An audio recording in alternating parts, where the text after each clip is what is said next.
नमस्कार, मैं हूं श्री बुटानी। आप देखना शुरू कर चुके हैं वैभव क्रांति चैनल। हमारे साथ मौजूद हैं जाने माने इतिहासकार हैं, शिक्षाविद डॉक्टर सुखीराम रावत, जो कि प्रिंसिपल रिटायर हुए हैं। तो उन्होंने एक बहुत संकलन लिखा है, रावतों का इतिहास। बहुत कम लोगों को, मैं तो कहता हूँ 1 या 2% लोगों को पता होगा अपने इतिहास के बारे में, लेकिन वो खोजबीन करके लाए हैं रावतों का इतिहास। और मेरा तो आपसे अनुरोध है, आप इस चैनल को लाइक करें, फॉलो करें, कमेंट बॉक्स में प्रतिक्रिया दें। और रावतों का इतिहास की जो कीमत है वो नीचे दी हुई है, नंबर भी दिया हुआ है, कीमत भी दी हुई है। आपको स्वेच्छा से वो अवश्य लेनी चाहिए, ये हमारा अनुरोध है। डॉक्टर साहब, आपने रावतों का इतिहास लिखा है, एक बहुत बड़ा नज़ीर पेश किया आपने, क्या कहेंगे? रावतों का इतिहास 2002 में पब्लिश हुआ है और इसमें केवल रावत जाटों का ही नहीं है, बल्कि और जो दूसरे रावत हैं, ठाकुर रावत हैं, गुजर रावत हैं, ब्राह्मण रावत हैं और बनिया रावत हैं, ये ऑल इंडिया लेवल का ग्रंथ है, पुस्तक है। इसमें 84 गांव बहीन से संबंधित हैं, जाटों के हैं, और बाकी मध्य प्रदेश में अकेले में ही 10,000 गांव हैं रावतों के।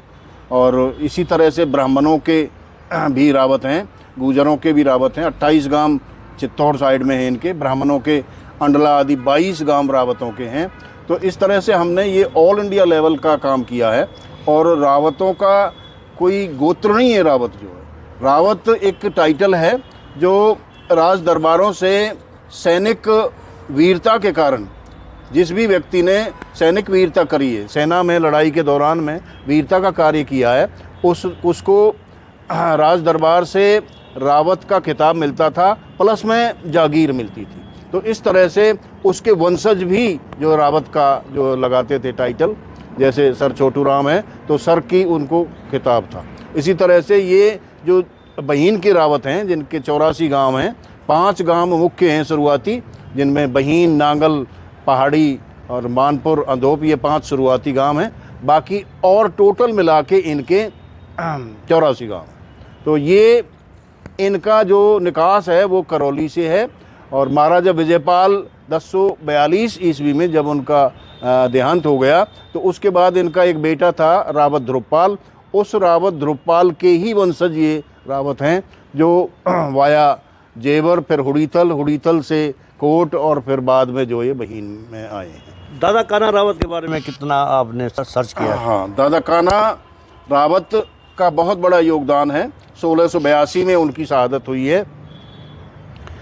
औरंगजेब का एक जजिया टैक्स नाम का टैक्स था जो हिंदुओं पर था। उसका मतलब ये है कि वो किसान लोग, उनको ये कंडीशन थी कि भाई या तो आप पूजा पाठ करने की एवज में टैक्स दें, जिसका नाम जजिया था, या तो वो टैक्स दें, नहीं तो फिर इस्लाम धर्म कबूल करें। तो कान्हा ने ये कह दिया कि भाई हम तो ना तो आपका टैक्स देंगे, पूजा पाठ जो हमारा धर्म है उसके हिसाब से हम अवश्य करेंगे, और आप हमसे युद्ध करना चाहें युद्ध कर लीजिए, हम आपके बराबर नहीं हैं, सामान्य किसान हैं, पर फिर भी हम आपसे युद्ध करेंगे। इस तरह से लड़ाई भी होती है। 1682 में उसे अरेस्ट कर लिया जाता है और दिल्ली में ले जाकर उसे 1 महीने तक यातनाएं दी जाती हैं, प्रलोभन दिया जाता है। उससे कहा जाता है कि भाई हम तुम्हें घासेड़े का नवाब बना देंगे, लेकिन इसने कोई प्रलोभन स्वीकार नहीं किया और लास्ट तक अपने धर्म पर अड़ा रहा। इस प्रकार से 1 महीने की घोर यातनाओं के कारण जो है उसको अजमेरी गेट के पास जिंदा ज़मीन में गाड़ दिया गया था। तो इस तरह से उसका ये योगदान है, और उसकी बदौलत है कि इधर मथुरा तक की जो बेल्ट है वो हिंदू बनी रही है। और यदि ये झुक जाता उनके आगे तो अवश्य ही लोग इस्लाम धर्म कबूल कर लेते। जैसे झुके नहीं कान्हा रावत, जी, और युद्ध करना कबूल किया, 1 महीने तक यातना भी झेली, फिर उनको जिंदा जमीन में गाड़ भी दिया गया। हमारे इस महापुरुष के इतिहास के बारे में कितने लोग जानकारी रखते हैं? बहुत कम जानते हैं। हमने सीएम साहब से कहा था कि इनको सिलेबस में लाया जाए, लेकिन उन्होंने हाँ तो कर ली थी, लेकिन सिलेबस में वो नहीं आया। हो सकता है कोई मजबूरी हो। अब हमारी पुनः ये प्रार्थना है कि ऐसे महापुरुष का इतिहास में नाम अवश्य आना चाहिए। कान्हा रावत के एक पूर्वज थे भाऊ रावत, वो बलबन के टाइम में हुए हैं।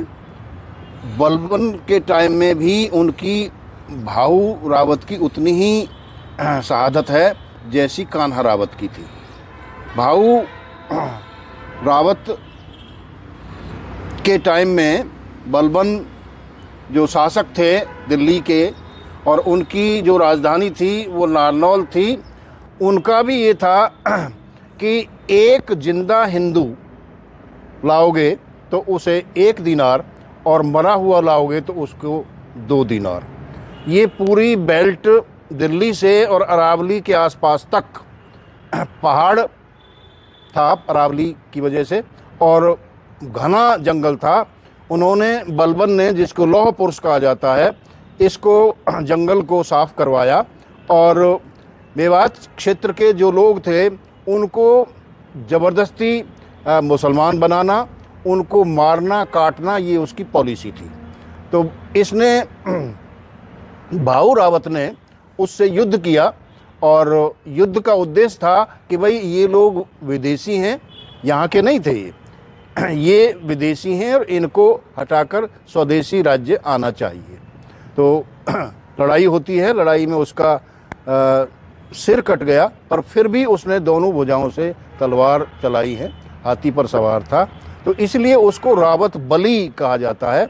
और आज भी भूमिया बली या रावत बली के नाम से भाऊ की पूजा होती है बहीन में। धन्यवाद। तो थे हमारे बीच में जाने माने इतिहासकार, शिक्षाविद डॉक्टर सुखीराम रावत। आपसे अनुरोध है कि आप इस पुस्तक को लें, जो नीचे नंबर पर आप पेटीएम या यूपीआई पे कर सकते हैं, यूपीआई के जरिए पेमेंट कर सकते हैं। जो कीमत दर्शाई गई है वो भी नीचे दी हुई है, और सहयोग राशि स्वैच्छिक रूप से आप जितना भी दान देना चाहें वो डॉक्टर रावत को नीचे दिए हुए नंबर पर कर सकते हैं, क्योंकि उनका काफ़ी सारा धन इस सर्वेक्षण में खर्च हो जाता है।